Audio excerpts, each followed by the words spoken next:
দুনিয়াতে মৃত্যু বড়ই নির্মম, বড়ই নিষ্ঠুর। কার যে কখন মৃত্যু হবে দুনিয়াতে সেটা আসলে বোঝা বড় মুশকিল। একটা ভিডিও হয়তো আপনারা দেখেছেন যে কুষ্টিয়া জেলা আমির বক্তব্য দেওয়ার সময় সেখানেই তিনি মৃত্যুবরণ করেছেন।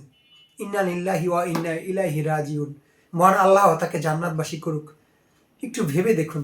আসলে ভিডিওটা একটু দেখি আমরা, তারপর সামান্য কথা বলবো। আপনারা উত্তপ্ত করে ফায়দা হাসিল করতে চান, আপনাদের সে ঘুরে বালি মানুষটা হতে দেবে না, জনগণ আপনাদের আশা পূরণ হতে দেবে না।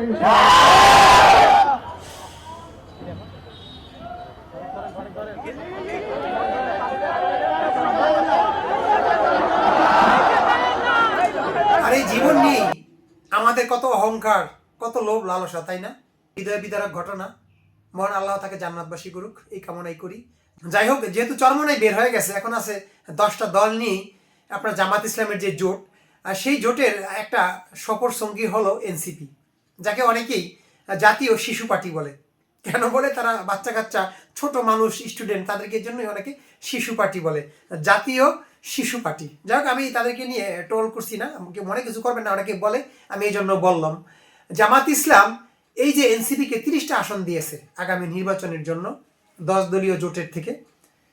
এনসিপি আসলে তাদের ভোটার সংখ্যা কত, এটা নিয়ে জনমনে বিভিন্ন জরিপ চলছে। কেউ বলছে 6%, কেউ 5%, কেউ 7%, কেউ 10%।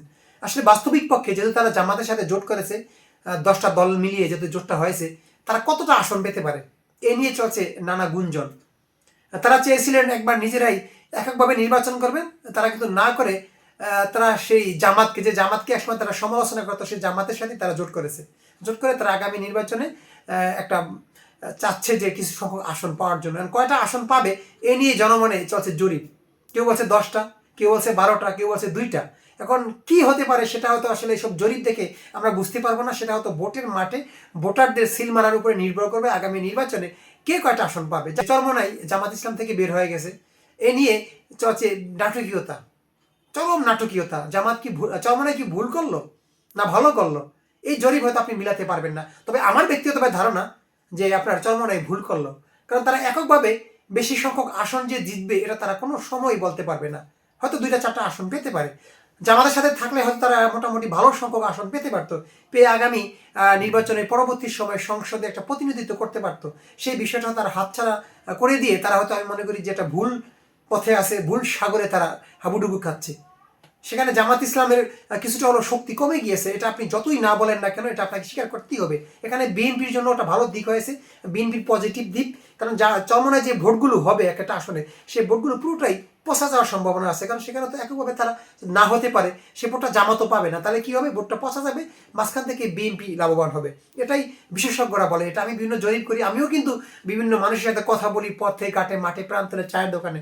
তারা একটা কথাই বলেন, এই যে জোট ভেঙে গেল 11 দলীয় জোট, এতে বিএনপির কিন্তু পজিটিভ, কারণ বিএনপি বিশাল বড় একটা দল।